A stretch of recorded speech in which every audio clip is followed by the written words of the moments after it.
Joining me this morning to talk about urgent care from San Juan Health Partners Urgent Care, physician Dr. Sugar Singleton is back at KSJE. Good morning, and thank you for coming back in to see me. Good morning, Scott. Thanks for having me again. You It's always bet. a pleasure. Good to have you here. Also, Monica Nagahiro, who is the manager at San Juan Health Partners Urgent Care, is here as well. Good morning to you. Good morning, Scott. Thank you both for being here to talk a little bit about urgent care and this whole time when folks are trying to think about what's urgent, what's not urgent, and all the different things. And of course, we have COVID on top of everything. And so you all have been taking, I know, a lot of precautions with COVID, but still open for folks to come who have an urgent medical need. So Dr. Singleton, let's start with you by talking a little bit about what you're seeing these days. Folks are still coming to urgent care, right? They need to. Absolutely. Yes, Scott, we've been open the entire pandemic. We've not had a single day of closure. Also, one thing I want to emphasize that we're very proud of is we have not had a single outbreak of COVID in our urgent care. All of our staff has remained safe due to our safety protocols and all the new changes that we made. As soon as this pandemic kind of went into full force, we jumped right in. Monica was very big advocate for a lot of changes that we made. We haven't had a single outbreak at urgent care, and we're very proud of that. So that is something to be very proud of. safe. Yeah. Very safe for people to come. And if you have been putting off care, don't put off care anymore. Get in to see your regular doctor. Come and see us. We're open. We're ready to take care of you, and we're going to do it in a safe manner. Good point. And I should point out, too, I think that you have certainly seen COVID-positive patients at urgent care, but because of your precautions, it hasn't spread or gotten any further than it has, right? Exactly, Scott. Yes, we're seeing COVID patients every single day. We instituted a respiratory clinic outside, actually, very early on in the pandemic, and we have maintained that throughout this entire year. We're seeing anybody that has any kind of respiratory complaints, fever, chills, body aches, headaches, of course, cough, shortness of breath, sore throat, those type of things. Those folks stay in their car. They are visited in their car by a triage nurse and then by a physician, and we do all of their care in their car so that they're safe. We're in full PPE taking care of them. That keeps us safe. And then it also keeps everybody inside the clinic safe and separated from those patients who may have COVID. But yes, we have seen COVID patients every day throughout the pandemic. Right. And Monica Nagahiro, let me turn to you and ask you again a little bit about those changes that you put into place at the beginning of this pandemic, which is now almost a year old, as we all take a deep breath, because when we were talking before we came on the air this morning, that none of us thought this would be going on 12 months later, but here we are. But some of the changes to have that separate outside, separate facility in order to intake some of those patients who may or may not be COVID positive? Absolutely. I think the physicians and our mid-levels at urgent care were instrumental at really building a process. The nurses and the MAs and the CSRs, the entire team got together and we kind of just rallied together and figured out how can we safely and effectively take care of our patients in an outdoor facility. And the process kind of just grew organically, and we were able to maintain that outside. And then, two, we were able to reassure our community that if you came inside, that we were going to protect you the best way we knew how. And you have. And we have. And we had a couple of patients actually compliment our process, and they felt safe coming inside. They were able to get their lacerations fixed, get medications refilled, chest pains, UTIs, anything. We were able to see them inside and treat them without any fear of any kind of cross-contamination or an infection process going on. So it was really an organically grown, and the team has been amazing. They've bought in quickly, and they've just jumped in wholeheartedly and embrace this entire process, and I couldn't be more proud. Great to hear. Well, congratulations. And again, all of this, I think a lot of people were kind of reinventing their policies and procedures as we learn more and more about the virus, because very early on we didn't have a lot of information, and so a lot of folks were still trying to kind of figure this out as we move forward, and that's still happening in some cases. Again, the whole idea behind having urgent care is to try to take the stress off of the hospital's emergency department, right? And so when folks have an urgent need, they can come to urgent care instead of bogging down things over at the emergency department, right? Because they're still seeing lots of different things going on, from accidents and other folks walking through their door. Sure. Of course, all the ambulances go to the ER. And then if you're having any kind of a serious medical condition, chest pain, of course, if you think you're having a stroke, any symptoms of stroke, severe abdominal pain, severe headache that could be a stroke or something significant going on in your head, of course, those are things that it's better to bypass urgent care and go straight to the ER. Those are emergent processes. Right. But pretty much everything else, Scott, we're up and running, and we handle high acuity stuff. But like Monica mentioned, any kind of a urinary tract infection, lacerations that need to be repaired, you cut your hand on a knife and need to get that sewn up. Broken bones, we take care of all of that, get people splinted and get them moving right along. And then any other kind of sore throats, runny noses, colds, coughs, etc. Gotcha. And so that part really hasn't changed all that much, right? Over the last 12 months, people are still falling out of trees or falling off a bike or whatever the case may be coming to see you if their doctor's office is closed or what have you, right? Correct. Yeah, nothing really has changed at urgent care other than we have this second tract or second clinic that's running outside, and that's in order to keep people safe and keep any COVID possible patients away from the patients that we were just referring to, and keep everybody safe and still maintain good care of everybody. Right. And a lot of it you mentioned too, as you make first contact with folks maybe in their cars or then bring them inside or determine what track they need to go on. That's kind of the newest type of intake, I suppose. Exactly. Yes. They can come in through the front door very quickly. They're asked some screening questions, either in person at the door, or a lot of times it's done by phone when they first call. The screening questions are done, and it's determined whether or not they should be seen in their car or if they can come in and be seen by a doctor inside. Got you. One of the things, too, I wanted to ask you both about is the San Juan Health Partners Urgent Care. You are very proud of the fact that you always have a physician on site while the urgent care is open, and that's something of a significant thing, right, for folks to understand. Correct. And do you want to talk a little bit Monica, about do you that, want to take that one?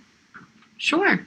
I think it's important to know that we are staffed with physicians 24/7. We have a physician on staff every day, and they're ready and willing and able to see there. They're great support for our mid-levels. We do have nurse practitioners and physician assistants available as well to treat our patients.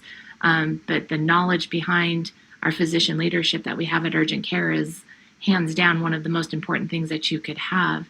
And it's a very rare thing.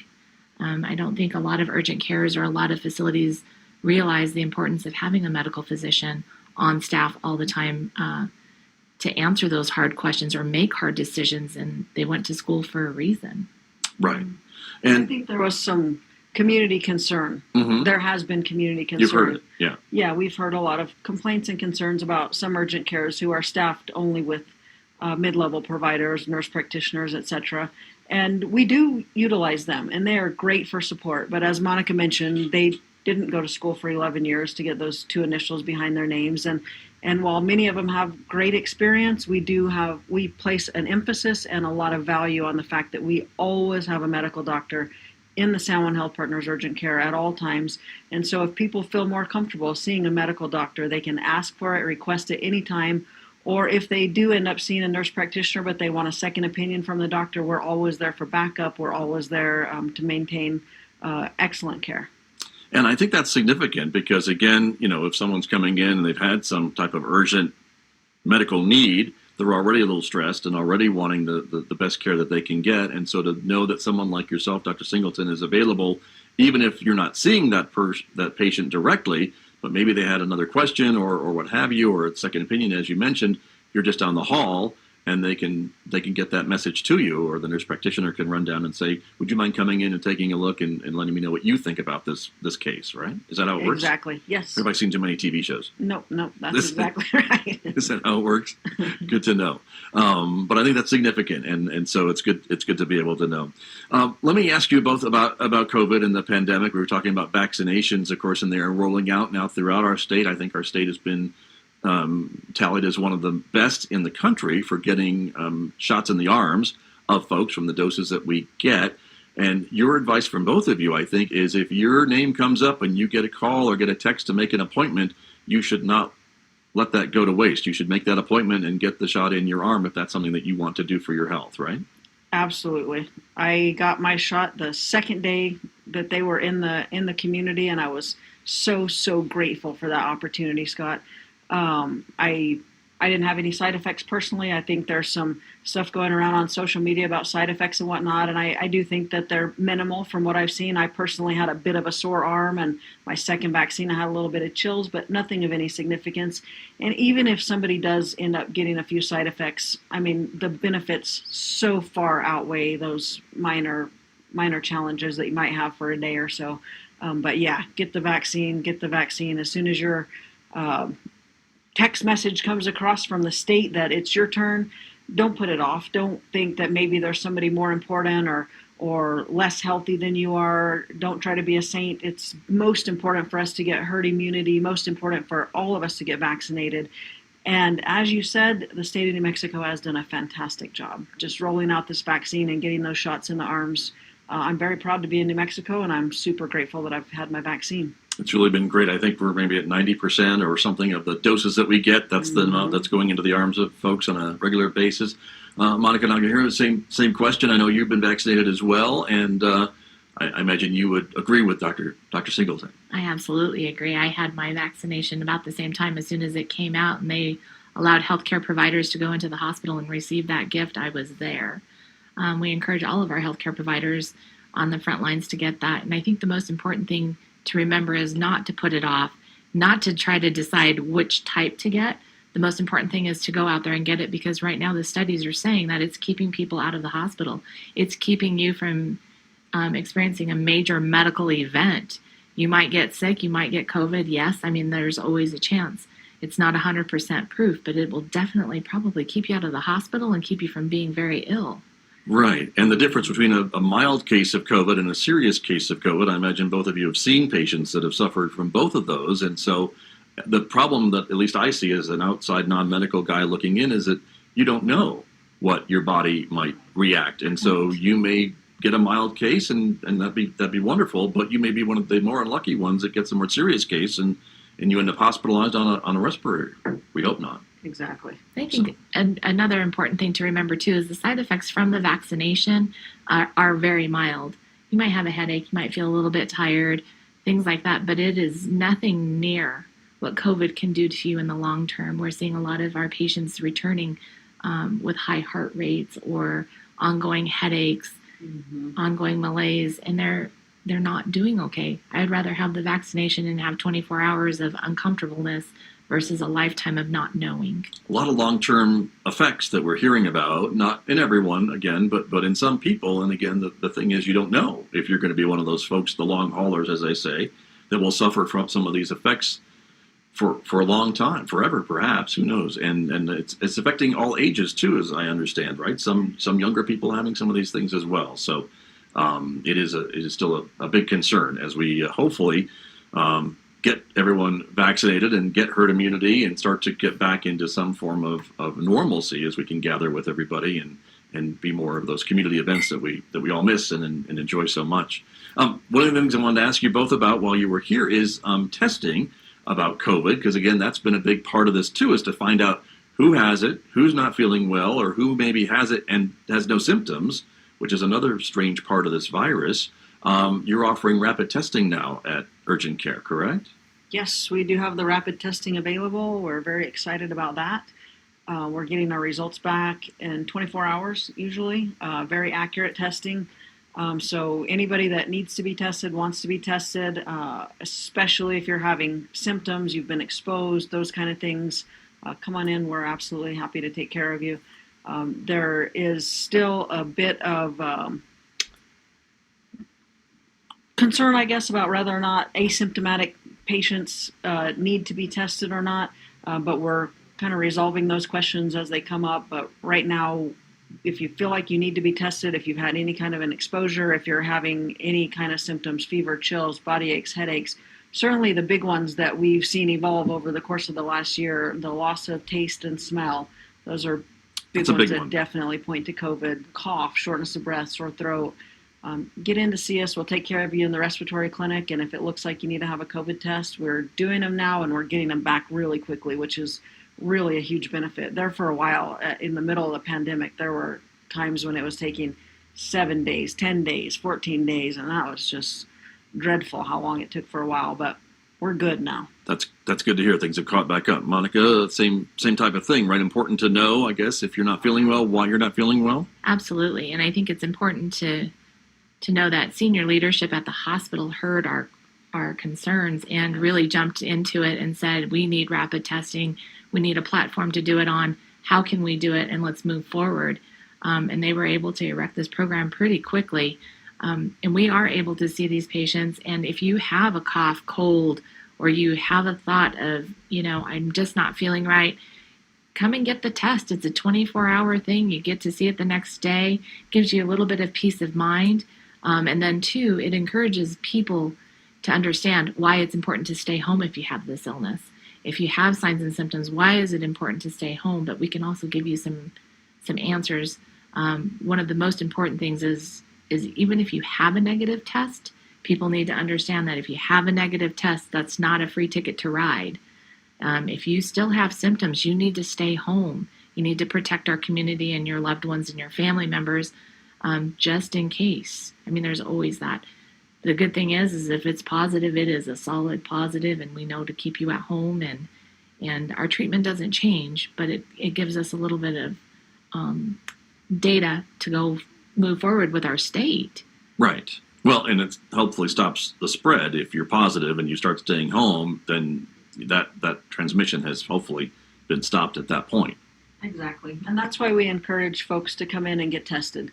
As Monica said, even if you're just having, maybe a little chills, I just don't feel right, I have a little body aches, but you don't necessarily think, I must have COVID. No, I just am not feeling right. Well, come in and get tested, because we'd rather you come in and get tested and know, and that way you can stay home, you can quarantine, rather than saying, I'm not feeling quite right, but still going around your daily activities and possibly exposing people, even though you might only have a mild or even an asymptomatic case like you mentioned. Right, yeah. Right. And I think that's maybe been the most difficult thing for maybe folks who aren't medical folks to understand, is how they could still feel relatively okay and still be spreading this virus, certainly not on purpose, but just by going through their normal everyday routines. It spreads just that easily, unfortunately. It's part of the virus's unique characteristics, I guess. Exactly, yeah. It's a very interesting and a very powerful virus. So get tested. If you're feeling unwell, get tested. And then we want everybody, symptomatic, asymptomatic, everybody across the board, to continue taking those precautions, Scott. Keep wearing your mask. Even after you've gotten vaccinated, keep wearing your mask. Keep washing your hands. Keep social distancing.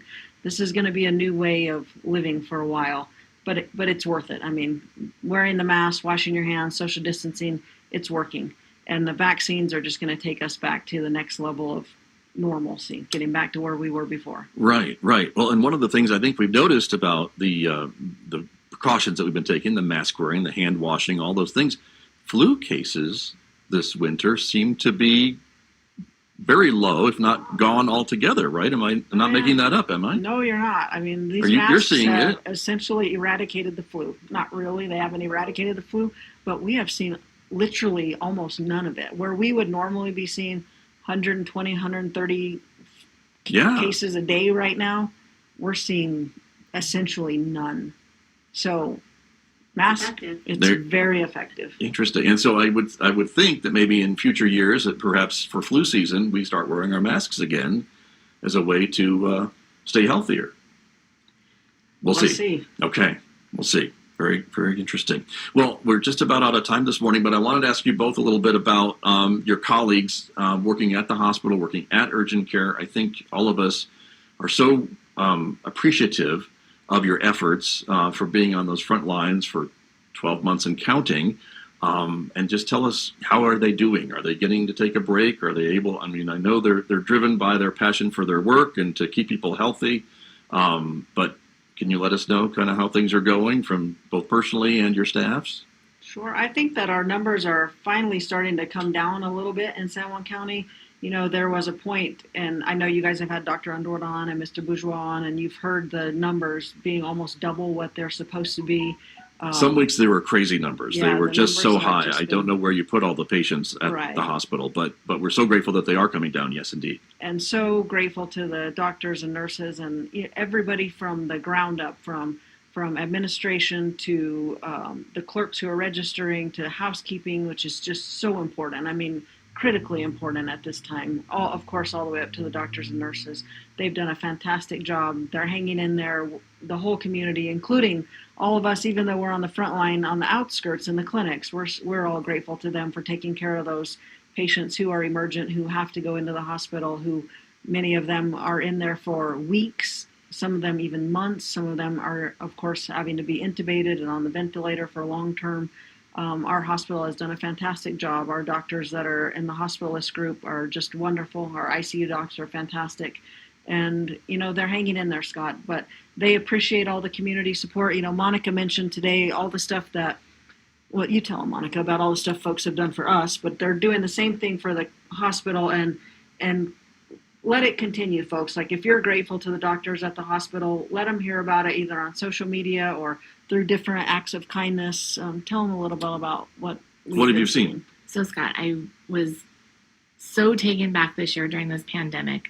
It almost brings me to tears. The community support that we received was phenomenal. I mean, it came in forms of food, hats, masks. People were bringing us, when hand sanitizer was almost, you couldn't find it. The hospital had hand sanitizer, but people were donating hand sanitizers to us because they didn't think we had it.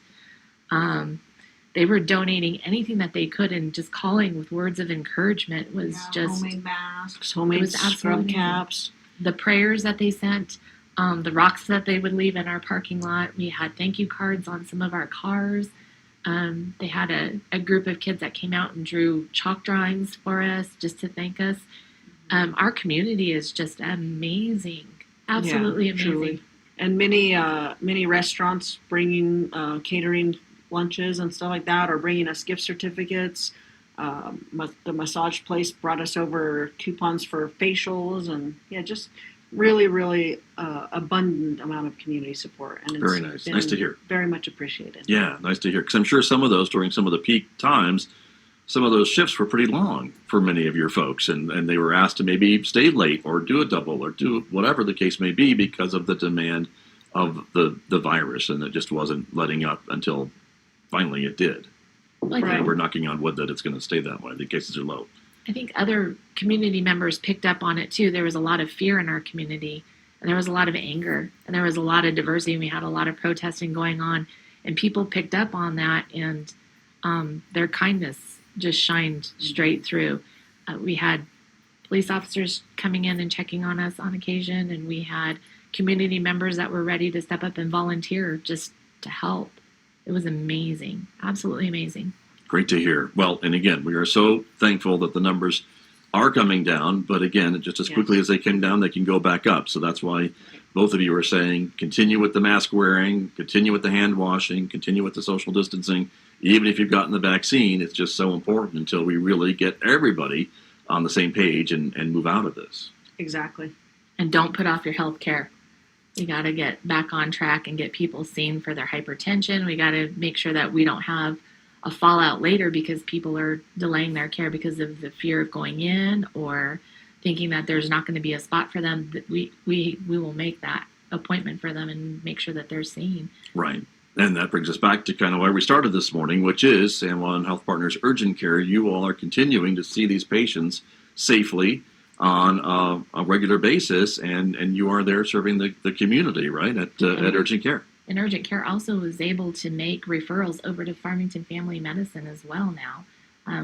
The San Juan Regional opened up a new primary care clinic, and there's plenty of openings, and we can make that referral that day. Patients are getting in within a week and being seen and establishing health care. So it's been a wonderful experience. That is great to hear. So someone is maybe has a health issue or a concern and they don't have a regular physician to go and see, they can come to Urgent Care. We can be their starting point, absolutely. And you can refer them to someone who can then maintain their health, hopefully, going forward. Right. We're here to fill the gap. We're here to take care of you in an urgent manner.